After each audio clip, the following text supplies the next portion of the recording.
VS പറഞ്ഞ കാര്യങ്ങൾ വിശ്വസിക്കുകയും അതിനുവേണ്ടി ജീവിക്കുകയും ചെയ്തു എന്നുള്ളതാണ്. ഓക്കെ. അതായത് VS വളരെ ടഫായിട്ടുള്ള കാര്യങ്ങൾ പറയുമ്പോൾ അതിലൊരു ശരിയുണ്ട് എന്നൊരു തോന്നൽ. ഞാൻ VSനെ കാണാൻ പോയെന്ന് വിചാരിച്ചു.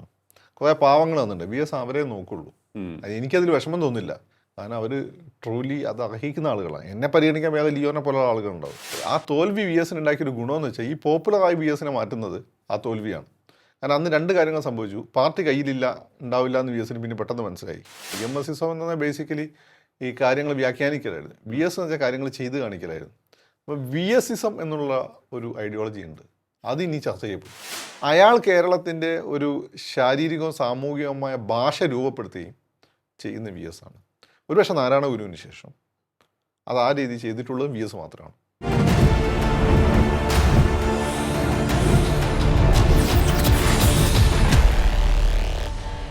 നമസ്കാരം, ടോക്കിംഗ് പോയിന്റിലേക്ക് സ്വാഗതം. VS അച്യുതാനന്ദൻ്റെ നിര്യാണം കേരള രാഷ്ട്രീയത്തിൽ സൃഷ്ടിച്ചിരിക്കുന്ന ചലനം ഏത് തരത്തിലാണ് എന്നുള്ളതാണ് നമ്മളിന്നിവിടെ പരിശോധിക്കുന്നത്. അത് ആർക്ക് അനുകൂലമായി ഭവിക്കും പരിശോധിക്കാം. നമ്മോടൊപ്പം ചേരുന്നു ശ്രീ ഫക്രുദ്ദീൻ അലി, രാഷ്ട്രീയ നിരീക്ഷകൻ. നമസ്കാരം, ടോക്കിംഗ് പോയിന്റിലേക്ക് സ്വാഗതം. VS അച്യുതാനന്ദൻ നമുക്കറിയാം വളരെ ശക്തമായൊരു സാന്നിധ്യമാണ് ആയിരുന്നു കേരള രാഷ്ട്രീയത്തിൽ. ഇനി ആ ഒരു അനുരണനങ്ങൾ ഒട്ടേറെ നാൾ തുടരുകയും ചെയ്യും. ഒരു വൈകാരികമായൊരു ബന്ധം അദ്ദേഹത്തിന് കേരളത്തിലെ സാധാരണക്കാരുമായി ഉണ്ടാക്കാൻ സാധിച്ചിട്ടുണ്ട്, അഴിമതി വിരുദ്ധ പോരാട്ടങ്ങളിലൂടെയൊക്കെ തന്നെ. ഒപ്പം തന്നെ അദ്ദേഹം ആക്റ്റീവായിരുന്ന സമയത്ത്, കത്തി ജ്വലിച്ചു നിന്ന സമയത്തൊക്കെ തന്നെ പാർട്ടിക്ക് ഉള്ളിലെ പോരാട്ടങ്ങളും ഒരുപോലെ ചർച്ചയായിരുന്നു. സ്വാഭാവികമായും അദ്ദേഹത്തിൻ്റെ മരണവേളയിലും അതിനുശേഷവുമൊക്കെ തന്നെ അക്കാര്യവും കേരള സമൂഹം ചർച്ച ചെയ്യും. മായി ബന്ധപ്പെട്ടുള്ള വിലയിരുത്തലുകൾ വന്നുകൊണ്ടിരിക്കുകയാണ്. എന്താണ് ഫക്രുദ്ദീൻ്റെ അഭിപ്രായം? ഇത് വരാൻ പോകുന്ന രണ്ട് തിരഞ്ഞെടുപ്പുകളാണ്, വളരെ പ്രധാനപ്പെട്ട രണ്ട് തിരഞ്ഞെടുപ്പുകളാണ് കേരളത്തെ സംബന്ധിച്ചിടത്തോളം, കേരളത്തിലെ എല്ലാ രാഷ്ട്രീയ പാർട്ടികളെ സംബന്ധിച്ചിടത്തോളം. എന്ത് തോന്നുന്നു, VS എന്ന ആ രണ്ടക്ഷരം വോട്ടിംഗ് പാറ്റേണിൽ ഏതെങ്കിലും തരത്തിലുള്ള മാറ്റം വരുത്തുമോ? അതല്ലെങ്കിൽ കേരളത്തിലെ ഇടതുപക്ഷത്തിന് ഏത് തരത്തിലുള്ള ഒരു പ്രഭാവമായിരിക്കും ഇതിലൂടെ ലഭിക്കുന്നത്? നമുക്കത് ഇപ്പം പറയാൻ പറ്റില്ല. ഇനി വരാൻ പോകുന്ന സംഭവ വികാസങ്ങളുടെ അടിസ്ഥാനത്തിൽ അത് പറയാൻ പറ്റുള്ളൂ. അതായത് ഇനി വരാൻ പോകുന്ന കാര്യങ്ങൾ ഇടതുപക്ഷ ഗവൺമെൻറ് എടുക്കുന്ന നിലപാടുകളിൽ, അതായത് പൊതുവെ ഇടതുപക്ഷം ജനപക്ഷം എന്ന് വിശ്വസിക്കുന്ന കാര്യങ്ങളുണ്ട്. അതിനെതിരായിട്ടുള്ള വളരെ അസർട്ടീവായിട്ടുള്ള ഡിക്റ്ററ്റോറിയലായിട്ടുള്ള സ്വച്ഛാധിപത്യ പൂർണ്ണമായിട്ടുള്ള സമീപനങ്ങൾ വന്നു കഴിഞ്ഞാൽ സ്വാഭാവികം VS ചർച്ച ചെയ്യപ്പെടും. VSൻ്റെ പ്രസംഗങ്ങൾ ചർച്ച ചെയ്യപ്പെടും. അതേപോലെ തന്നെ ഇടതുപക്ഷം പൊതുവെ എടുക്കുന്ന ഒരു സ്റ്റാൻഡുണ്ട്, അതൊരു വളരെ ഒരു സെക്കുലർ ആയിട്ടുള്ള സ്റ്റാൻഡാണ്. എല്ലാ മതങ്ങളും ഒരേപോലെയാണ്, എല്ലാ ജാതികളും ഒരേപോലെയാണ്. പക്ഷേ അങ്ങനെ നമ്മൾ പറയുമ്പോൾ CPM എന്ന പാർട്ടിയെ കോൺസ്റ്റിറ്റ്യൂട്ട് ചെയ്യുന്നൊരു വിഭാഗമുണ്ട്, അതായത് ഈ തീയന്മാർ ഈഴവരുമാണ്. അതാണ് അതിൻ്റെ, അത് പോയി കഴിഞ്ഞത് സാധനമില്ല, അതാണ് ഈ സാധനം. അപ്പം അവരെ സംബന്ധിച്ച് അവർക്ക് ഇഷ്ടപ്പെടാത്ത നിലപാടുകൾ CPMൻ്റെ ഭാഗത്തുണ്ട്. അത് മൈനോറിറ്റി അപ്പീസ്മെൻ്റ് എന്ന് തോന്നിക്കുക, എസ്പെഷ്യലി മൈനോറിറ്റി. അപ്പോൾ ക്രിസ്ത്യൻ അപ്പീസ്മെൻ്റ് കേരളത്തിൽ വലിയൊരു പ്രശ്നം ഇപ്പം അല്ല. ക്രിസ്ത്യാനികൾ വലിയ രീതിയിൽ ഹിന്ദുത്വവുമായിട്ട് താരതമ്യം ഭാവിച്ചുകൊണ്ട് ആ രീതിയിൽ ഡിബേറ്റ് വരുന്നില്ല. ഉണ്ട്, ഭയങ്കര വിഷങ്ങളുണ്ട്. ഇപ്പോൾ അരവണ കഴിക്കരുത്, ക്ഷേത്രത്തിലുണ്ട പ്രസാദം കഴിക്കരുത് എന്നൊക്കെ പറഞ്ഞപ്പോൾ ഞങ്ങൾ സുന്നികളൊക്കെ കഴിക്കും, ഞങ്ങളെ വീട്ടിലൊക്കെ കഴിക്കും. അതുപോലെ കഴിക്കരുത് ചില ക്രിസ്ത്യൻ വിഭാഗങ്ങളുണ്ട്, പക്ഷെ അത് ചർച്ച ചെയ്യപ്പെടുന്നില്ല. പകരം മുസ്ലിങ്ങൾ എന്ത് പറഞ്ഞാലും അത് ചർച്ച ചെയ്യപ്പെടുകയാണ്. അത് ഇപ്പന്മാരുടെ കയ്യിലിരിപ്പ് കൊണ്ടാണ്, എങ്ങനെ പറയണമെന്നറിയില്ല, ഏത് സ്ഥാനത്ത് പറയണമെന്നറിയില്ല. പിന്നെ ഈ കാലഹരണപ്പെട്ടവന്മാരെ ഒന്നും പിടിച്ച് പുറത്താക്കിയിട്ടില്ല, അവർ തന്നെയാണ് മരിക്കുന്നവരെ ഇരിക്കുക. രണ്ടാമത്തെ കാര്യം എന്ന് വെച്ചാൽ ഈ പറയുന്ന പുതിയ യുവാക്കൾ ഈ കാലഹരണപ്പെട്ടവരെ നോക്കി അവരെ ഭാഷയിലാണ് സംസാരിക്കാൻ ശ്രമിക്കുന്നത്. ഇതിൻ്റെ ഒരു പ്രശ്നം കമ്മ്യൂണിറ്റി നേരിടുന്ന വലിയൊരു പ്രശ്നമാണ്. അങ്ങനെ സംസാരിക്കാത്തവരൊന്നും ഇന്ന് റാഡിക്കൽസ് ആയിരിക്കും. പിന്നെ കുറേ എവിടെ നിന്നൊക്കെ പൈസ വാങ്ങി കുറേ മുസ്ലിംസ് വന്നിട്ടുണ്ട്. മുസ്ലിംസ് എന്ത് ചെയ്താലും പ്രശ്നമാണ്, അതാണ് വേറൊരു പ്രശ്നം. പിന്നെ ഈ രവിചന്ദ്രൻ സാറിനെ പോലുള്ള കുറേ ആളുകളുണ്ട്, ബുദ്ധി കൂടിപ്പോയിട്ട് എല്ലാം ഒരേപോലെ കാണുന്നതിന് അതിൻ്റെ ഹിസ്റ്റോറിക്കൽ കോണ്ടെക്സ്റ്റ് കാണാതെ ഏതെങ്കിലും ഒന്നിനെ മാത്രം എടുത്തിട്ട് ആദ്യമായിട്ട്. അതാണ് എനിക്കദ്ദേഹം വലിയ ഇഷ്ടമാണ്. പക്ഷേ അദ്ദേഹത്തിൻ്റെ ചില വാക്കുകൾ മുസ്ലിംസിനെ ഇത് ലോകത്തിന് കേസ് മുസ്ലിമാന്നുള്ള രീതിയിലുള്ള സംസാരമുണ്ട്, അത് ശരിയൊന്നുമല്ല. അങ്ങനെ എടുത്തു നോക്കിക്കഴിഞ്ഞാൽ ഞാൻ പറഞ്ഞല്ലോ, ഞാൻ മുമ്പ് പറഞ്ഞിട്ട് ബൈബിളിലെ ന്യൂ ടെസ്റ്റ്മെൻ്റ് വെച്ച് ബാക്കിയെല്ലാം പ്രശ്നമുണ്ട്. അപ്പോൾ ഈഴവ മനസ്സിലുള്ള ഈ ഒരു അങ്കലാപ്പല്ല, അതൊരു കൺസേൺ ആണ് അവർക്ക്. മുസ്ലിംസ് പാർട്ടി ഹൈജാക്ക് ചെയ്യുന്നു എന്നുള്ളത്. അപ്പോൾ ആ രീതിയിലുള്ള പ്രവർത്തനം, അങ്ങനെ ഒരു ഫീൽ വരുന്ന പഞ്ചായത്ത് നിയമസഭാ ഇലക്ഷനുകൾ വന്നു കഴിഞ്ഞാൽ അവിടെ വി എസ് എന്ന നായിക്കണുണ്ടായി വീണ്ടും ശക്തി പറയും. വി എസ് എന്ന് വെച്ചാൽ നമ്മളെല്ലാവരും പറയും മരിക്കുന്നില്ല, ജീവിക്കുന്നു ഞങ്ങളിലൂടെ. അതൊരു ആശയത്തിൻ്റെ ശക്തിയാണ്. ഇപ്പോൾ Jesus Christ, Mahatma Gandhi, Karl Marx, ഇതൊക്കെ തന്നെ ആശയങ്ങളാണ്, കാലത്തിനപ്പുറം പോയ ആശയങ്ങളാണ്. വി എസ് അങ്ങനെ ഒരു ആശയമാണ്. അതാണ് പ്രശ്നം. എനിക്ക് തോന്നുന്നു ആ ഒരു അദ്ദേഹം പ്രതിപക്ഷ നേതാവായി നടത്തിയ പോരാട്ടങ്ങൾ ഇപ്പോഴും ജനങ്ങളുടെ മനസ്സിലുണ്ട്, ഒട്ടേറെ പേരുടെ മനസ്സിൽ ഉണ്ട്. അത് തന്നെയാണ് നമുക്ക് കാണാൻ കഴിയുന്നതും. ഓരോരുത്തരുടെയും വൈകാരികമായിട്ടുള്ള അവരുടെ എല്ലാം പ്രകടനം, അവരുടെ എല്ലാം വാക്കുകൾ, അവരുടെ എല്ലാം ഭാവങ്ങൾ, ഇതെല്ലാം അത് തന്നെയാണ് പറയുന്നതെന്ന് തോന്നുന്നു. അപ്പോൾ ഇത് ഈ എന്താണ് ഒരു അരക്ഷിതാവസ്ഥ സൃഷ്ടിച്ചെടുക്കുന്ന സ്ഥിതിവിശേഷവുമായി കൂടിക്കലരുമ്പോഴാണ് അങ്ങ് പറഞ്ഞ ഒരു ചിന്താഗതിയിലേക്ക് പോകുന്നതെന്ന് തോന്നുന്നു. അതായത് ഇപ്പോൾ വി എസ് രണ്ട് രീതിയാണ്. നിങ്ങൾ ഇന്നലെ കണ്ട പോപ്പുലർ ആയിട്ടുള്ള വി എസ് ആ പ്രതിപക്ഷ നേതാവിൻ്റെ സൃഷ്ടിയാണ്. പക്ഷേ ഇന്നലെ നിങ്ങൾ കണ്ട വേറൊരു വിഭാഗമുണ്ട്. ആലപ്പുഴയിലെയും തിരുവനന്തപുരത്തെയും കൊല്ലത്തെയും കയർ തൊഴിലാളികളും മറ്റു തൊഴിലാളികളും അവർ കണ്ട വി എസ് മറ്റേ വി എസ് ആണ്. ആ വി എസും മറ്റ് പല നേതാക്കന്മാരും നമ്മൾ ഈ രണ്ട് വി എസും തമ്മിലുള്ള ഒരു എന്താ പറയുക, ഒരു ഐക്യപ്പെടൽ സംഭവിക്കുന്നത്, അല്ലെങ്കിൽ മറ്റുള്ള വ്യത്യസ്തമാകുന്നത് വി എസ് പറഞ്ഞ കാര്യങ്ങൾ വിശ്വസിക്കുകയും അതിനുവേണ്ടി ജീവിക്കുകയും ചെയ്തു എന്നുള്ളതാണ്. ഓക്കെ. അതായത് വി എസ് വളരെ ടഫായിട്ടുള്ള കാര്യങ്ങൾ പറയുമ്പോൾ അതിലൊരു ശരിയുണ്ട് എന്നൊരു തോന്നൽ ഈ മസിൽ പിടിച്ചടന്ന വി എസിനെ പറ്റി പോലും ആളുകൾക്ക് ഉണ്ടായിരുന്നു. വി എസ് ഇടയ്ക്ക് വിട്ട് കൈവിടില്ല എന്നും വി എസ് സ്വന്തം ലാഭത്തിന് വേണ്ടി വൈമാനം നടക്കില്ല എന്നുള്ളതും, അങ്ങനെ വി എസ് സ്വന്തം ഒരു ലാഭം എന്ന രീതി എന്തെങ്കിലും ഒരു തീരുമാനം എടുത്തിട്ടുണ്ട് ആ സമൂഹത്തിന് വേണ്ടിയാണ് എന്നുള്ളതും ഇയാളെ വിശ്വസിക്കാം എന്നുള്ളൊരു ഫീൽ ഉണ്ടായിരുന്നു. ഈ ഫീലുള്ളതെന്ന് വെച്ചാൽ വി എസിനെ വിശ്വസിക്കാൻ ഫീൽ വി എസിൻ്റെ അനുയായികൾ, അടുത്ത അനുയായികൾ എന്ന് പറയുന്ന ആളുകളല്ല. അപ്പോൾ ഷാജാനെ പോലെ ജോസഫ് സി മാത്യുവിനെ പോലുള്ള ആളുകളായി അവരല്ല. അവരെപ്പോലും വി എസിൻ്റെ ഒരു പദ്ധതിയുണ്ട്. ആ പദ്ധതി പൊതുവേ നമ്മൾ ഇന്ന് പറയുന്ന കേരള മോഡലൊക്കെ ആയിട്ട് ബന്ധപ്പെട്ടൊരു പദ്ധതിയാണ്. അപ്പോൾ അവരുടെ നിലപാടുകളോ അല്ലെങ്കിൽ അവരുടെ എന്തെങ്കിലും ആഗ്രഹങ്ങളോ അതിനെതിരാന്ന് തോന്നിയാൽ വി എസ് അവരെയും തള്ളിക്കളയും. വി എസ് ആശ്രിത വത്സനായിരുന്നില്ല, അല്ലായിരുന്നു. വി എസിന് ഒരേ ഒരു കണക്ഷൻ ജനമാണ്. ഓക്കെ. അവിടെയാണ് വി എസ് മഹാത്മാഗാന്ധിയെക്കാട്ടും കൂടുതൽ ഉയർന്നു പോകുന്നത്. വി എസ് ഇവിടെ നിങ്ങൾ ഈ കമ്മ്യൂണിസം എന്ന് പറയുന്നത് ഗാന്ധിസമാണ് ബേസിക്കലി. കോൺഗ്രസ്സുകാർ ഗാന്ധിസം എന്ന് വെച്ചാൽ അധികാരം കിട്ടിയോടുകൂടി ഗാന്ധിസൊക്കെ വിട്ട് അങ്ങോട്ട് പോയപ്പോൾ കമ്മ്യൂണിസ്റ്റുകാരാണ് ഗാന്ധിസം കൊണ്ട് നടന്നത്. വെള്ളടിയില്ല, സാധാരണക്കാരൻ എന്ത് ഗുണം കിട്ടും. ഇപ്പം കമ്മ്യൂണിസം എന്ന് പറഞ്ഞാൽ മൊത്തം ഒരു പദ്ധതി എല്ലാം പൊളിച്ച് ചെയ്ത് ഇവിടെ അതല്ലല്ലോ ചെയ്തത്. മഹാത്മാഗാന്ധിൻ്റെ ഒരു വചനമാണ് ഇവിടെ കമ്മ്യൂണിസ്റ്റുകാർ നടപ്പിലാക്കുന്ന കമ്മ്യൂണിസം. അതായത് നിങ്ങളൊരു കാര്യം ചെയ്യുമ്പോൾ ഈ നാട്ടിൽ ഏറ്റവും പാവപ്പെട്ടവൻ്റെ മുഖം ആലോചിക്കുക, അയാൾക്ക് അതുകൊണ്ട് എന്ത് ഗുണം കിട്ടുന്ന ആലോചിക്കുക. ഇതാണ് ഇവിടെ നിങ്ങൾ ഇടതുപക്ഷം എന്ന സാധനം ഇതാണ്. മനസ്സിലായല്ലോ? സാധാരണക്കാരാണ് പെർസ്പെക്റ്റീവിൽ, അയാളാണ് നിങ്ങളുടെ ഫോക്കൽ പോയിന്റ്, അയാളുടെ ഉന്നമനമാണ് നിങ്ങളുടെ ലക്ഷ്യം. അതെ, ഇത് ഗാന്ധിസമാണ്. ഇത് കോൺഗ്രസ് അധികാരം കിട്ടിയപ്പോൾ മാറ്റി. അധികാരം കിട്ടിയ പ്രശ്നം അതാണ്. ഇപ്പം കമ്മ്യൂണിസ്റ്റ് മാറിക്കൊണ്ടിരിക്കുകയാണ്. അപ്പം ഇത് മുന്നോട്ട് വെച്ച് പോയിട്ടുള്ള ഒരു ഐഡിയോളജിയാണ്. പക്ഷേ ഗാന്ധിക്ക് ഒരു പ്രശ്നമാണ്. ജവഹർലാൽ നെഹ്റുവിനെ അല്ലെങ്കിൽ പിന്നെ കൂടുതൽ ഇഷ്ടപ്പെട്ടിരുന്നു. സുഭാഷ് ചന്ദ്രബോസിനോട് അദ്ദേഹത്തെ ഐഡിയോളജി ഗാന്ധിക്ക് വിയോജിപ്പുണ്ടായിരുന്നു, അതിശക്തമായിട്ടുള്ള. അപ്പം അങ്ങനെ പലപ്പോഴും ഗാന്ധി ചെയ്തിട്ടുള്ളൊരു കാര്യം, വ്യക്തിബന്ധങ്ങൾക്ക് അദ്ദേഹം കുറച്ചൊരു ഊന്നൽ കൊടുത്തിരുന്നു. വേണമെങ്കിൽ നമുക്ക് പട്ടേലിനെക്കാട്ടും നല്ലത് ആ കാലഘട്ടത്തിൽ നെഹ്റുവാണ് എന്നൊക്കെ ശരി തന്നെയാണ്. പക്ഷേ വി എസിനെ സംബന്ധിച്ചിടത്തോളം വി എസിൻ്റെ അടുത്ത് ഒരാളും സുരക്ഷിതനായിരുന്നില്ല. ഇപ്പം ലിയോനോട് സംസാരിക്കും, ലിയോ വേണ്ടപ്പെട്ട ആളായിരിക്കും. പക്ഷേ ലിയോയുടെ താല്പര്യങ്ങൾ സമൂഹത്തിന് നിരക്കുന്നതല്ല എന്ന് തോന്നിക്കഴിഞ്ഞാൽ വി എസ് കൈയൊഴിയും. ഉറപ്പാണ്. അതുകൊണ്ടാണ് തന്നെയാണ് ബി എസ് വളർത്തിക്കൊണ്ടുവന്നവരാരും തന്നെ ആ ഒരു സാഹചര്യം കിട്ടിയപ്പോൾ അവർക്കൊക്കെ ബി എസിനോട് ഇങ്ങനെയുള്ള ആളുകൾ നമുക്ക് ഉള്ളിലൊരു ബഹുമാനം ഉണ്ടാവും. കാരണം അയാളൊരു ശരിയാണ്, അയാളിലൊരു ശരിയുണ്ട്, നമ്മൾ ചെയ്യുന്നത് തെറ്റാണ്, പക്ഷേ നിങ്ങൾക്ക് നിലനിൽക്കണമെങ്കിൽ തെറ്റ് ചെയ്തേ പറ്റുള്ളൂ. ആ ബി എസ് വളർത്തിക്കൊണ്ടുവന്നതിനെ ബി എസ് മാറാൻ കാരണം എന്ന് വെച്ചാൽ നിങ്ങൾക്ക് കിട്ടുന്ന ഈ ഒരു ഞാൻ സംരക്ഷിച്ചോളാം. ഇപ്പം ലീഡർ രമൺ ശ്രീവാസ്തവയോടും രമേശ് ചെന്നിത്തലിനോടും ഒക്കെ കാണിച്ച പോലുള്ള ഞാനുണ്ട്, എൻ്റെ കുട്ടിയാണ്, അതില്ല വി എസിന്.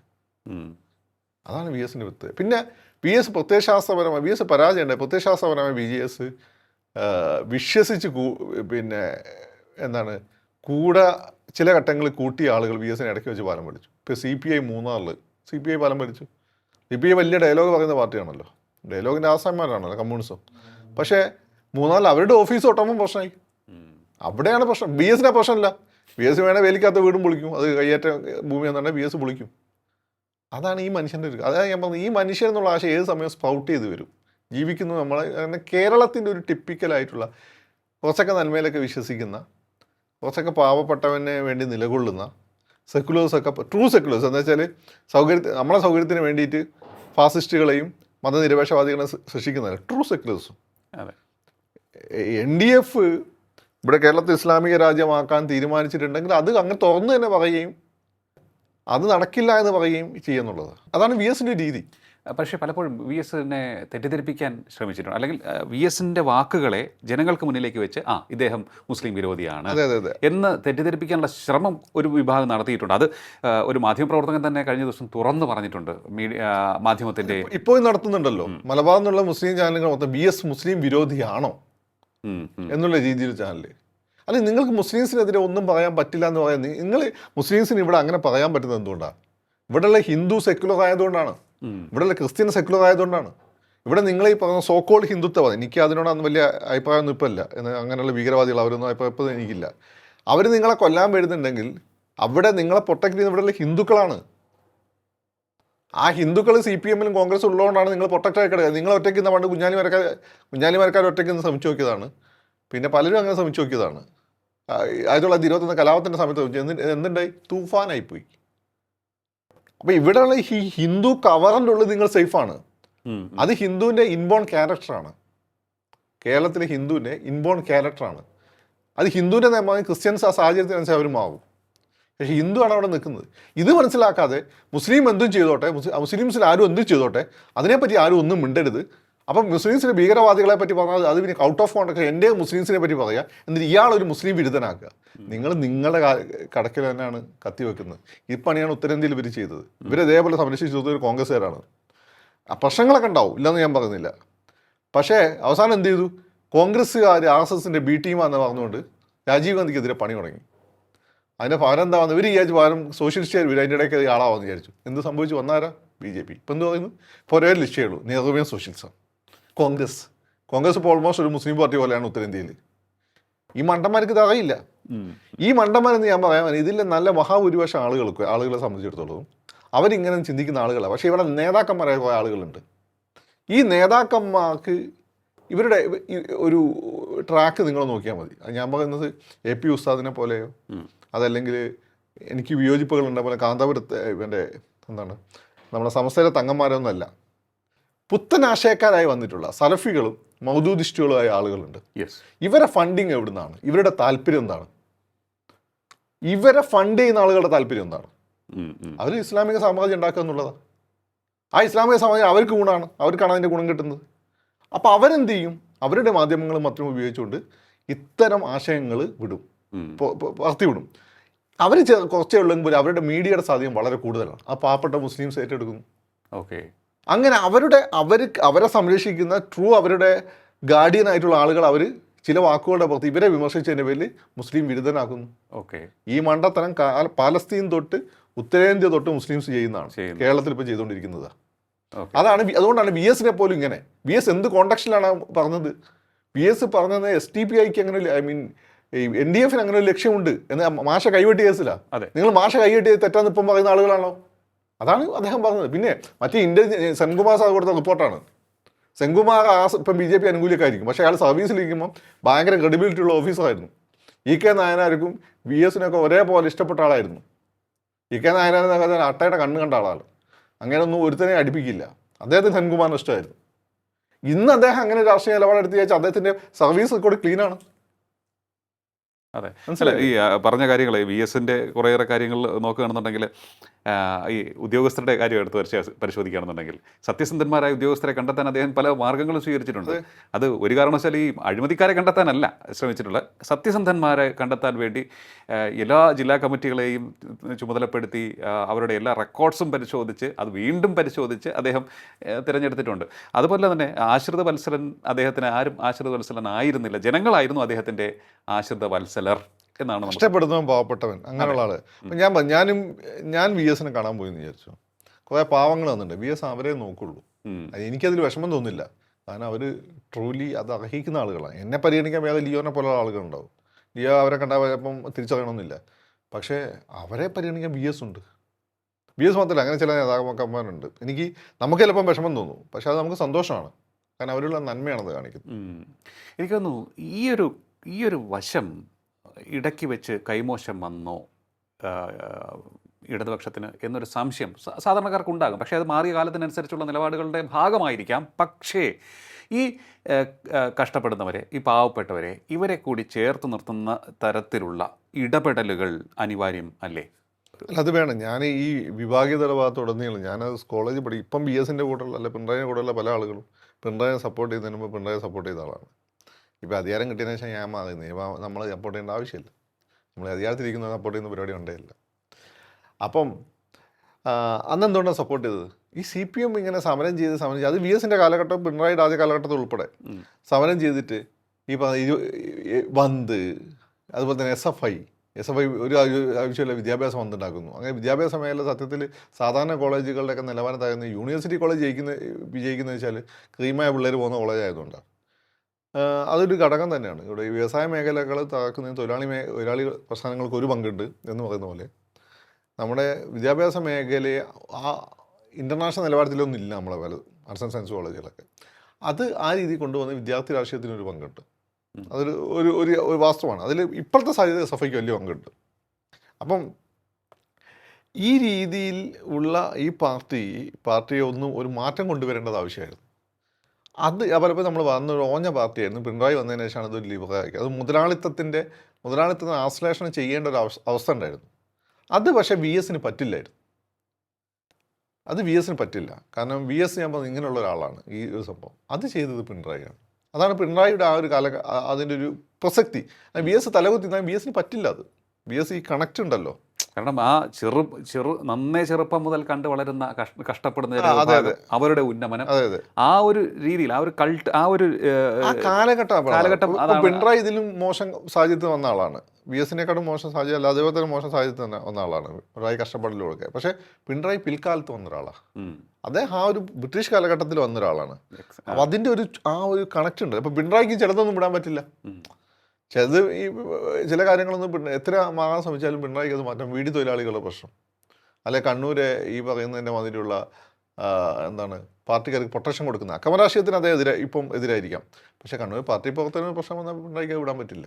പക്ഷേ വരുന്നില്ല എന്നുള്ളതാണ് അദ്ദേഹത്തിൻ്റെ ഒരു മിടുക്ക്. അങ്ങനെ വിടുന്നില്ല എന്നുള്ളത്. അപ്പോൾ അങ്ങനെ ചില കാര്യങ്ങളുണ്ട്. പക്ഷെ ഇവിടെ ചെയ്യേണ്ടിയിരുന്ന ഒരു കാര്യം എനിക്ക് തോന്നുന്നത്, ഈ VS ഇലക്ഷനിൽ പരാജയപ്പെട്ടത് എപ്പോഴാണ് 96-ലോ നയനാട് വന്നത്. ആ ഇലക്ഷനിൽ VS പരാജയപ്പെട്ടതാണ് സത്യത്തിൽ മൊത്തം മാറ്റിമറിച്ചത്. അല്ലെങ്കിൽ എന്ത് സംഭവിക്കുമെന്ന് വെച്ചാൽ VS പുതിയ കാലഘട്ടത്തെ കുറേയൊക്കെ തിരിച്ചറിയുന്ന ഒരാളാണ്. അത് ക്രമാനുഗതമായിട്ട് ഒരു മാറ്റം വരുമായിരുന്നു. കേരള മോഡൽ പ്ലസ് ഗ്ലോബലൈസേഷൻ, അത് പതുക്കെ കേരള മോഡൽ നിന്ന് ഗ്ലോബലൈസേഷൻ എങ്ങനെ കയറി പോകുമായിരുന്നു. പിണറായി പോലുള്ള മിനിസ്റ്റർമാർ വരുന്നത്, പിണറായിന് ഇവരൊക്കെ അദ്ദേഹം വളർത്തിക്കൊണ്ടുവന്നത്, VS ഐസക് ഒക്കെ അദ്ദേഹം വളർത്തിക്കൊണ്ടുവന്നാണല്ലോ. അങ്ങനെ കയറി പോകുമായിരുന്നു. ആ പരാജയം സത്യത്തിൽ കേരള രാഷ്ട്രീയത്തെ മൊത്തം മാറ്റിമറിച്ചു. അതോടുകൂടി അൺഎക്സ്പെക്റ്റഡായി നായനാർ വരുന്നു. നായനാർക്ക് അന്നപ്പോൾ ഏജ് ആവുന്നു. അപ്പം മാത്രമല്ല, ആ ഒരു പരാജയത്തിന് നിലവിലുള്ള ഈ കേരള മോഡലിനെതിരെ പ്രവർത്തിക്കുന്ന ഒരുപാട് ശക്തികൾ അതിന് പിന്നെ പ്രവർത്തിച്ചു എന്ന് തന്നെയാണ് ഞാൻ മനസ്സിലാക്കുന്നത്. ഇൻ്റർനാഷണൽ ഒരു കൂടാതെ അതിന് പിന്നുണ്ട്. അതിൻ്റെ എക്സ്പെർട്ടുള്ള പളനിയെ മാത്രമേ പിടിച്ചിട്ടുള്ളൂ. അതിന് പിന്നിലുണ്ട്. പളനിയൊന്നും ഇതാർന്നിട്ടില്ല. പളനി മറ്റേ വേറെ ഒരു കാര്യമുണ്ട്. കേരളത്തിലെ വികസനം ഏറ്റവും കൂടുതൽ അന്ന് തടസ്സം നിന്നത് CITU ആയിരുന്നു. ഈ CITUക്കാരെ വെട്ടി നിർത്തിയത് ഇദ്ദേഹമാണ്. CITUവിൻ്റെ ക്ലച്ചിൽ നിന്ന് പാർട്ടിയെ മോചിപ്പിച്ചു. അപ്പം അദ്ദേഹം അന്ന് വന്നിരുന്ന ഇവരൊക്കെ മിനിസ്ട്രിയിൽ വരികയും പതുക്കെ ഒരു ഷിഫ്റ്റ് അച്യുതമേനോൻ ഗവൺമെൻറ്റൊക്കെ കൊണ്ടുവരുന്ന പോലെ വരുമായിരുന്നു. ഇതല്ല സംഭവിച്ചത്. ഒരു ഡ്രാസ്റ്റിക് ചേഞ്ച് വന്നു. അപ്പം നായനാരുടെ ആ ഒരു കാലഘട്ടം എന്ന് വെച്ചാൽ നായനാർക്ക് ഒരു ഏജിൻ്റെ പ്രശ്നം കാര്യങ്ങളൊക്കെ വന്നു. അപ്പം അവിടെ ഈ പാർട്ടിയുടെ ഒരു പിടുത്തം ചെറുതായിട്ട് ആ മിനിസ്ട്രിയിൽ അയഞ്ഞതിൻ്റെ ഒരു പ്രശ്നം ഉണ്ടായിരുന്നു. അത് ഏറ്റവും കൂടെ എക്സ്പോസ് ചെയ്ത ഐസ്ക്രീം കേസിലാണ്. അതോട് കൂടിയിട്ട് കോംപ്രമൈസ് ചെയ്യാൻ മുതലാളിത്തമായിട്ട് സ്വാഭാവികമായിട്ടുള്ള കോംപ്രമൈസ് പോസിബിൾ അല്ലാത്ത പൊസിഷനിലേക്ക് പാർട്ടി പോയി. അല്ലെങ്കിൽ കോംപ്രമൈസ് ചെയ്ത് പോകാമായിരുന്നു. അപ്പം അതോട് കൂടിയിട്ട് ഒന്നുകിൽ മാറ്റം വേണം, പണ്ടത്തെ രീതി തുടരണം. ഇത് രണ്ടുമായി പോയി. അപ്പോൾ അതിൽ രണ്ടുപേർക്കും രണ്ട് സ്റ്റേജിൽ നിൽക്കുന്നുണ്ട്. അപ്പോൾ രണ്ട് കൂട്ടരെ സപ്പോർട്ട് ചെയ്യും. ഇപ്പോഴത്തെ പാർട്ടിയും നിലവിലുള്ള പാർട്ടി സെറ്റപ്പും മിഷണറിയും കാര്യങ്ങളൊക്കെ VS-ൻ്റെ കൂടെ ഉണ്ട്. പിണറായി സെക്രട്ടറി ആവുന്നവരെ പാർട്ടി മിഷണറി കയ്യിലില്ല. പക്ഷേ അദ്ദേഹത്തിൻ്റെ കൂടെ അങ്ങനെയുള്ളൊരു സിസ്റ്റം ഉണ്ട്. അത്തരം കാഴ്ചപ്പാടുകളുള്ള ആളുകൾ അദ്ദേഹത്തിൻ്റെ കൂടെ ഉണ്ട്. ഇവർ ഒരുമിച്ചായിരുന്നു. പിന്നെ അങ്ങോട്ട് അത് കോൺഫ്ലിക്റ്റായി മാറി. ആ പരാജയമാണ് സത്യത്തിൽ ഈ പറഞ്ഞ പ്രശ്നം മൊത്തം ഉണ്ടാക്കിയത്. അല്ലെങ്കിൽ അദ്ദേഹം 96-ലായിരുന്നെങ്കിൽ പുള്ളി 96-ൽ അദ്ദേഹം ജയിച്ചിരുന്നെങ്കിൽ അദ്ദേഹം മുഖ്യമന്ത്രിയാവുന്നു. അതെ. പക്ഷേ അതിനുശേഷം അദ്ദേഹത്തിലുണ്ടായിട്ടുള്ള മാറ്റം ആ, പിന്നെ ഒന്ന് 2001 കാര്യം ആ ഗവൺമെന്റ് അല്ലേ ഈ പറയുന്നതിന് മാതിരി ഈ പ്രശ്നം ഉണ്ടായത്. ലാവ്ലിൻ കേസ് വന്ന് ലാവ്ലിൻ സത്യത്തിൽ ഓൾറെഡി സെറ്റ് ചെയ്ത് വെച്ചിരിക്കുന്നത്. അത് ഏത് ഗവൺമെന്റ് വന്നാലും ആ ഇടപാട് നടക്കുമായിരുന്നു. ഏത് ഗവൺമെന്റ് വന്നാൽ ഏത് മുഖ്യമന്ത്രി വന്നാലും ആ ഇടപാട് നടക്കുമായിരുന്നു. അതങ്ങനെ സെറ്റ് ചെയ്യപ്പെട്ട ഒരു കാര്യമാണ്. അപ്പം അവിടെ VS ആയിരുന്നെങ്കിൽ ഒരുപക്ഷെ ഇങ്ങനെയുള്ള ചീത്തപ്പേരിന് വഴിവെക്കാത്ത രീതിയിൽ പഴുതടച്ച രീതിയിൽ ചെയ്യുമായിരുന്നു. ഓക്കെ. അതാണ് ഒരു കാര്യം. VS അത് അന്വേഷിക്കും എന്നുള്ളതാണ്. അതാണ് ഇത് പ്രശ്നം എന്ന് വെച്ചാൽ ഇത് ചെയ്ത സമയത്തുണ്ടായ ചില വീഴ്ചകൾ വന്നു, ചില പഴുതുകൾ വന്നു. അതിൻ്റെ മുകളിലാണ് ഈ ആരോപണങ്ങൾ വന്നത്. എനിക്ക് തോന്നുന്നു ഈ VS-ന്റെ അഴിമതി വിരുദ്ധ പോരാട്ടവുമായി ബന്ധപ്പെട്ടുള്ള കാര്യങ്ങളൊക്കെ പരിശോധിക്കുമ്പോൾ എല്ലാ കാര്യവും അദ്ദേഹം എടുത്ത് പരിശോധിക്കുമ്പോൾ ഈ പറഞ്ഞ പോലെ ഏതെങ്കിലും തരത്തിലുള്ള പഴുതുണ്ടോ, ഏതെങ്കിലും തരത്തിലുള്ള മോശം ഇഫക്റ്റ് ഇതുമൂലം ഉണ്ടാകുമെന്ന ഒരു സമഗ്രമായ ഒരു പരിശോധന ഉണ്ടായിരുന്നു. ഞാൻ പറഞ്ഞുകൊണ്ട് ഒരു ഒന്ന് രണ്ട് കോൺട്രാക്ടർമാർ മലപ്പുറത്ത് അദ്ദേഹത്തെ കാണാൻ വന്ന സമയത്ത് അദ്ദേഹത്തിൻ്റെ കൂടെ ഉണ്ടായിരുന്ന PS സ്പെഷ്യൽ മാനേജർ ഉദ്യോഗസ്ഥനാണ്. അത് എൻ്റെ സുഹൃത്താണ് നമ്പ്യാർ. അദ്ദേഹം പ്രശ്നക്കാരാണ്. അപ്പം ഞാനെല്ലാം എടാ ആകെ എനിക്കറിയാം, ഓൾറെഡി നമുക്ക് വിവരം കിട്ടിയിട്ടുണ്ട് പാർട്ടി വഴി. അത് ഇവർക്കെല്ലാം ഉണ്ടായിരുന്നു ആ സിസ്റ്റം. മനസ്സിലായില്ലേ? ഇപ്പോൾ എന്ന് വെച്ചാൽ എനിക്ക് തോന്നുന്നു പാർട്ടിയുടെ ഒരു വലിയ നേതാവിനെ കാണാൻ ഇപ്പം ഞാനും പോയി, ഒരു കോൺട്രാക്ടറും പോയി കഴിഞ്ഞാൽ കോൺട്രാക്ടർ എന്ത് ഡാർക്ക് ആയിട്ടുള്ള ബാക്ക്ഗ്രൗണ്ടുള്ള ആളാണെങ്കിലും കോൺട്രാക്ടറെ പോകുള്ളൂ ഫസ്റ്റിൽ. ആ രീതിയിൽ പാർട്ടി മാറിയിട്ടുണ്ട്. ആദ്യം കോൺഗ്രസ് ഓൾറെഡി മാറി, ഈ പാർട്ടികളെല്ലാം മാറിയിട്ടുണ്ട്. അപ്പം ആ ഒരു ഷിഫ്റ്റാണ് പ്രധാനം. ആ ഷിഫ്റ്റിൽ VS ഉണ്ടായിട്ടുള്ള റിഫ്റ്റ് ഉണ്ടായിരുന്നു. എക്സാക്ട്ലി. ഇത് വളരെ സ്വാഭാവികമായ രണ്ട് പ്രോസസ്സായിരുന്നു.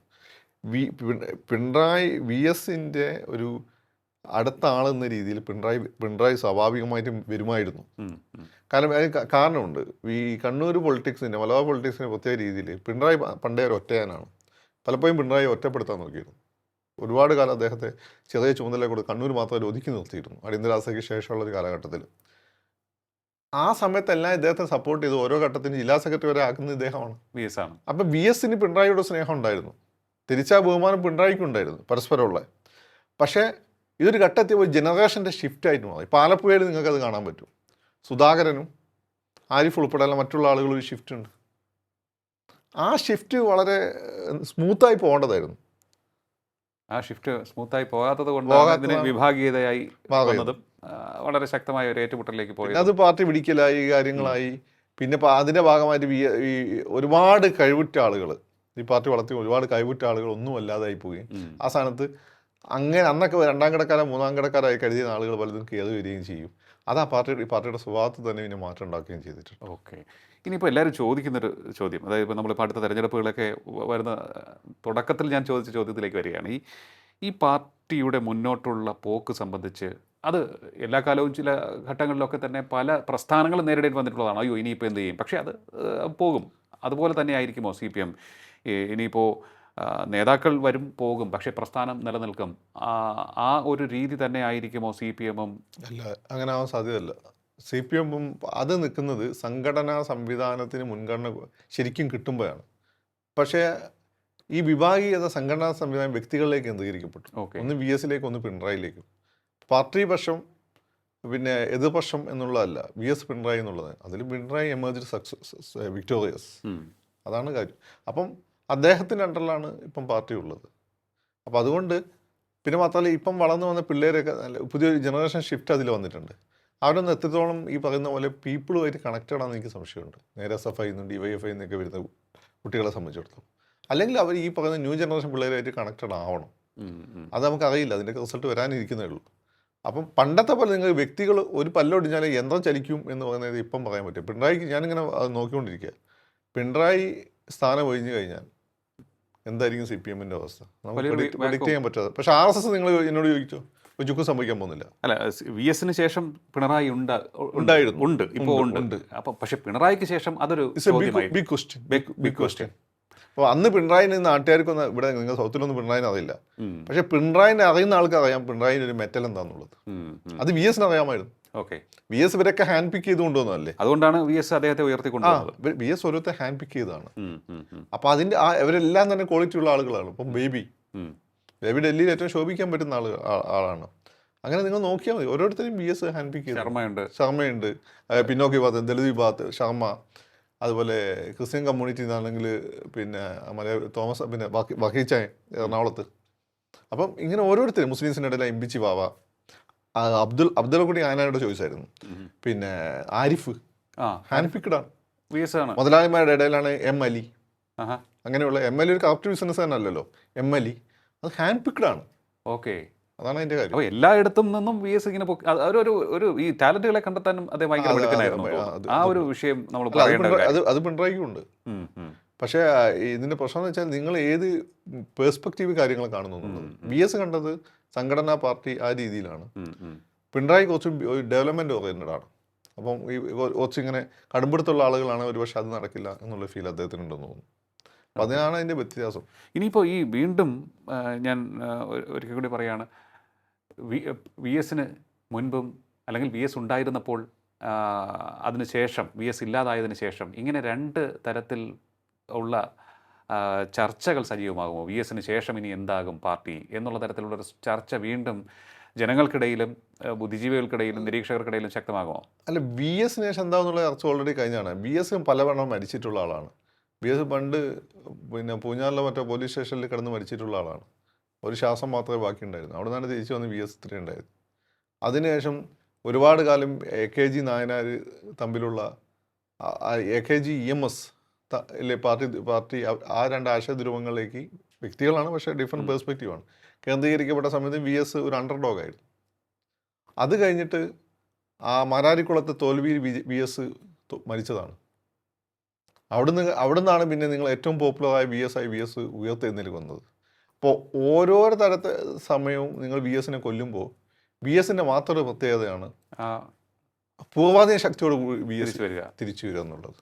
അദ്ദേഹം സംഘടനാ തലത്തിൽ വളരെ ശക്തനായിരുന്നു. അതിനുശേഷം ഇപ്പോൾ കഴിഞ്ഞ ദിവസം ചില ചർച്ചകളിലൊക്കെ പറയുന്നത് കേട്ടു, ചിലരൊക്കെ തന്നെ അത് സമ്മതിക്കുന്നതും കണ്ടു. അതായത് ഏറ്റവും ജനപ്രിയനായിട്ട് നമ്മൾ കണ്ടിട്ടുള്ളത് AKGയാണ്. ആ AKGയോട് ഒപ്പം നിൽക്കുന്ന നേതാവായി ജനപ്രിയതയിൽ VSും വന്നു കഴിഞ്ഞു എന്നാണ്. അല്ല, അത് അതിനപ്പുറം പോയിട്ടുണ്ട്. അപ്പം പോയിട്ടുണ്ട്. കാരണം AKG കമ്മ്യൂണിസ്റ്റുകാർക്ക് മാത്രമാണ്, അല്ല ഇടതുപക്ഷ അനുഭാവമുള്ളവർക്കാണ്. ഇദ്ദേഹത്തല്ല, കഴിഞ്ഞ ദിവസം എല്ലാവർക്കും ഉണ്ട്. കഴിഞ്ഞ ദിവസം AKG വേറൊരു പ്രശ്നമുണ്ട്. AKG ജന്മം കൊണ്ട് ഒരു സവർണം കൂടിയാണ്. നമ്മൾ അദ്ദേഹത്തിന് അങ്ങനെ അല്ലെങ്കിൽ പോലും ഭാര്യ കീഴവൊക്കെയാണ് പിന്നെ. പക്ഷേ VS ജന്മം കൊണ്ടും അതല്ല. അപ്പം അങ്ങനെയുള്ള ആൾക്ക് കിട്ടുന്ന ഒരു ആക്സെപ്റ്റൻസ് ഉണ്ടാക്കിയിട്ട് അത്ര എളുപ്പമല്ല. ശരിയാണ്. അപ്പം ആ തോൽവി VSന് ഉണ്ടാക്കിയൊരു ഗുണമെന്ന് വെച്ചാൽ ഈ പോപ്പുലറായി VSനെ മാറ്റുന്നത് ആ തോൽവിയാണ്. കാരണം അന്ന് രണ്ട് കാര്യങ്ങൾ സംഭവിച്ചു. പാർട്ടി കയ്യിലില്ല, ഉണ്ടാവില്ല എന്ന് VSന് പിന്നെ പെട്ടെന്ന് മനസ്സിലായി. അതിനുശേഷം ഈ ന്യൂ മീഡിയ വന്നു. അന്നത്തെ ന്യൂ മീഡിയ ടെലിവിഷൻ, ഈ സാധനം. അപ്പോൾ ഇതിനെങ്ങനെ ഇതേ ഇനി വഴിയുള്ളൂ എന്ന് VSന് മനസ്സിലായി. പക്ഷേ കേരളം പോലെ സൊസൈറ്റി ഒരിക്കലും ഒരു ദിവസം വന്ന് ഒരുത്തിന് അങ്ങനെ ആളാവാനും അരവിന്ദ് കെജ്രിവാൾ ആവാനും പറ്റില്ല അന്നത്തെ സാഹചര്യത്തിൽ. ഇന്നൊരു പക്ഷേ പറ്റുമായിരിക്കും. അതിന് ശക്തമായ ഒരു ബാക്ക്ഗ്രൗണ്ട് വേണം. ആ ബാക്ക്ഗ്രൗണ്ട് VSന് ഉണ്ടായിരുന്നു. അതായത് സ്വാതന്ത്ര്യ സമരം കാലം തൊട്ട് VS കേരള പിറവി തൊട്ട് ഇങ്ങോട്ട് എല്ലാ കാര്യത്തിലും VS ഉണ്ടായിരുന്നു. അപ്പോൾ ഇനി ഇപ്പോൾ കേരളം ഒരു കൊടുത്തിട്ടുള്ള നമ്മളിപ്പം പലപ്പോഴും EMSism എന്നൊക്കെ പറയും. EMSism എന്ന് പറഞ്ഞാൽ ബേസിക്കലി ഈ കാര്യങ്ങൾ വ്യാഖ്യാനിക്കലായിരുന്നു. VS എന്ന് വെച്ചാൽ കാര്യങ്ങൾ ചെയ്ത് കാണിക്കലായിരുന്നു. അപ്പോൾ VSism എന്നുള്ള ഒരു ഐഡിയോളജി ഉണ്ട്. അത് ഇനി ചർച്ച ചെയ്യപ്പെടും. കാരണം VSനോടുള്ള എതിർപ്പും ഭയവും അത് പലപ്പോഴും ഇപ്പോഴും ദൃശ്യമാണ്. ആ ഒരു കുറച്ച് കഴിയുമ്പോൾ അതങ്ങ് അതിൻ്റെ വക്താക്കൾ ഇല്ലാതാവും. അതിൻ്റെ വക്താക്കൾ ഇല്ലാതെ സോഷ്യൽ മീഡിയയിലും മറ്റും കയറി വരാൻ പോകുന്ന ഒരു സാധനം VS ആണ്. ഇതിപ്പോൾ എനിക്ക് തോന്നുന്നു ഈ അത് ഏറ്റവും നല്ല ഉദാഹരണം ഞാൻ പറഞ്ഞില്ല. ഈ വെള്ളപ്പൊക്കം ഉണ്ടാക്കി അന്നപ്പാണ് നമ്മൾ വെട്ടിനിരത്തലിൻ്റെ കാര്യം മനസ്സിലാക്കുന്നത്. വെട്ടിനിരത്തൽ എനിക്ക് അങ്ങനെ ഇഷ്ടമല്ലായിരുന്നു. ഞാൻ പലപ്പോഴും പറഞ്ഞിട്ടുണ്ട്, വെട്ടിനിരത്തി വീരനായിരുന്നല്ലോ. പക്ഷേ ഈ വെള്ളപ്പൊക്കം ആളുകൾ ഏറ്റവും കൂടുതൽ സംസാരിക്കുന്നത് VSനെ പറ്റിയിട്ടാണ്. അപ്പോൾ എവിടെ VS ഏറ്റവും വിദഗ്ധന്മാരെ ഉപയോഗിച്ചുകൊണ്ട് ഏറ്റവും പുതിയ കാര്യങ്ങൾ പഠിക്കുമായിരുന്നു ഞാൻ കേട്ടിട്ടുണ്ട്. അതെ, അത് VSൻ്റെ ഒരു പ്രത്യേകതയാണ്. അപ്പം നാളെ ഒരു പക്ഷേ VS അപ്പം കഴിഞ്ഞ ദിവസം കൂടി എനിക്ക് തോന്നിയത് VSന് പാർട്ടിക്കാരനായി കാണുന്നതുകൊണ്ട് പലപ്പോഴും ചില പാർട്ടിക്കാർക്ക് അങ്ങ് താല്പര്യമില്ല. നേതാക്കന്മാർക്ക് അവർ VS എന്നാണ് വിളിക്കുന്നത്. പക്ഷെ സഖാവ് VS എന്ന് വിളിക്കുന്ന സാധാരണക്കാരാണ്. അപ്പം പാർട്ടിയെ സംബന്ധിച്ചിടത്തോളം VS പാർട്ടി നേതാവെന്നതിലുപരിയായിട്ട് പാർട്ടിക്ക് പുറത്തേക്കും കൂടി വളർന്ന മറ്റെന്തൊക്കെയാണ്. അതെ, ഇപ്പോൾ കഴിഞ്ഞ ദിവസം AK ആൻ്റണിയെ പോലെ മുതിർന്ന പല കോൺഗ്രസ് നേതാക്കളും പല കാര്യങ്ങളും പറയുന്നുണ്ടായിരുന്നു. അതായത്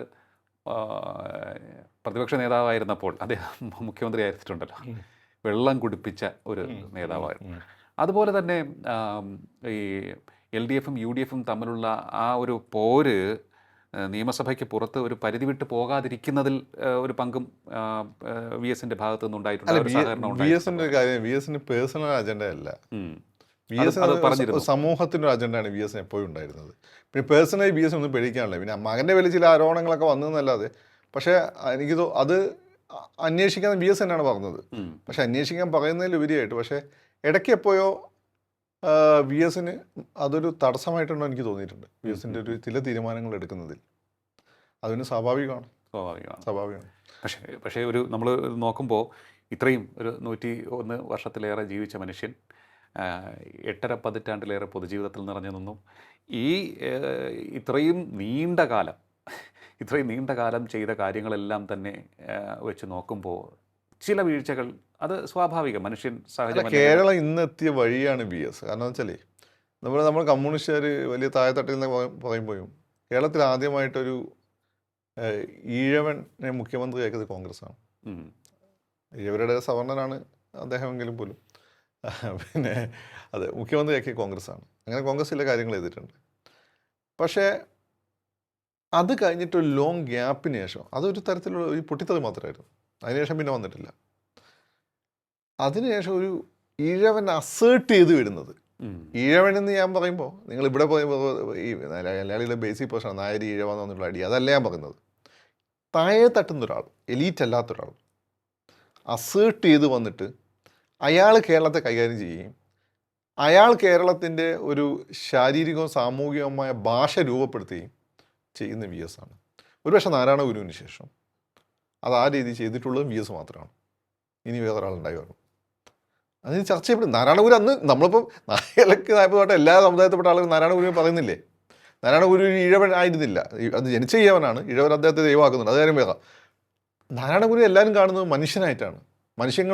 എല്ലാ മനുഷ്യരുടെയും നന്മ ആഗ്രഹിച്ച കൃത്യമായിട്ടുള്ള കാഴ്ചപ്പാടുള്ള വിഷണറി ആയിട്ടുള്ള ഒരു സന്യാസിയായിരുന്നു. അതെ, താഴെത്തട്ടിൽ അദ്ദേഹത്തിന്റെ ജനം അങ്ങനെയാണ്, താഴെത്തട്ടിൽ നിന്ന് ജനിച്ചു. പക്ഷേ മനുഷ്യന്മാർക്കിടയിൽ ഒരു വിഭാഗീയതയും അദ്ദേഹം കണ്ടിട്ടില്ല. മനുഷ്യൻ എന്നൊരു ഒറ്റ മതവും അതിൽ ആണ് പെണ്ണും 2 ജാതി മാത്രം കണ്ടിട്ടുള്ള ഒരു യൂണിവേഴ്സലിസ്റ്റ് ആയിരുന്നു അദ്ദേഹം.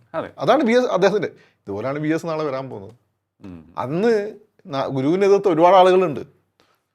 ഗുരുവിനെ പല പ്രധാനപ്പെട്ട കുടുംബത്തിൽ കയറ്റിയിട്ടൊന്നുമില്ലായിരുന്നു. പക്ഷേ പിന്നെന്ത് സംഭവിച്ചു? അവരൊക്കെ തന്നെ ഗുരുവിനെ അംഗീകരിച്ചു. അതിൽ ഡോക്ടർ പൽപുവിൻ്റെ പങ്ക് നമ്മൾ പ്രത്യേകം പറയണം. അതേപോലെ അതാണ് വി എസ്. ആ ഒരു ശരീരമാണ് വി എസ്. അതാണ് ഇന്നത്തെ കേരളം. ഇന്ന് നിങ്ങളതിന് ജാതി നോക്കിയിട്ടാണ് ഇവിടെ ഇരിക്കുന്നത്. ഏതൊക്കെ മേലെ ആരൊക്കെ ഉണ്ട് മനസ്സിലായില്ലേ? ആ രീതിയിൽ ഒരു മാറ്റത്തെ ആ കേരളത്തെ വഹിച്ചു കൊണ്ടുപോയി എന്നുള്ളതാണ്. പിണറായിയെ സംബന്ധിച്ച് പിണറായി ആ ഒരു കേരളത്തെ ടേക്ക് ഓഫ് ചെയ്യിപ്പിച്ചു എന്നുള്ളതാണ്. ഈ കെട്ടുപാടുകളിൽ നിന്ന് ടേക്ക് ഓഫ് ചെയ്യിപ്പിച്ചു എന്നുള്ളതാണ്. ഇതാണ് ഇവർ തമ്മിലുള്ള വ്യത്യാസവും. അത് അങ്ങനെ തന്നെ നിൽക്കും. അല്ല, ഇനിയിപ്പോൾ എൻ്റെ ഒരു ചോദ്യം, ഈ വി എസ് പിണറായി പോര് അത് യാഥാർത്ഥ്യമായിരുന്നു. അവർ തമ്മിലുള്ള ആശയസമരം വളരെ രൂക്ഷമായിരുന്നു. ആശയസമരം പിന്നീട് വളരെ ശക്തമായി തുടർന്നു, മറനീക്കി പുറത്തു വന്നു പല ഘട്ടങ്ങളിലുമൊക്കെ. ഇനിയിപ്പോൾ സാധാരണക്കാരായിട്ടുള്ള വോട്ടർമാർ വി എസിനോട് എതിരിട്ട അല്ലെങ്കിൽ വി എസിനെ ദ്രോഹിച്ച എന്ന് പറഞ്ഞുകൊണ്ട് പിണറായി വിജയനോട് ഏതെങ്കിലും തരത്തിലുള്ള വൈരാഗ്യ ബുദ്ധിയോടുകൂടി വോട്ടിങ്ങിന് പോകും എന്ന് തോന്നുന്നുണ്ടോ? അങ്ങനെയില്ല. കാരണം എന്ന് വെച്ചാൽ വി എസ് ഒരു വലിയ കുടുംബത്തിൻ്റെ, നമ്മൾ പറയില്ലേ, ചില കുടുംബങ്ങളിലേക്ക് ചില പയ്യന്മാർ ഇഷ്ടമുണ്ടാവില്ല.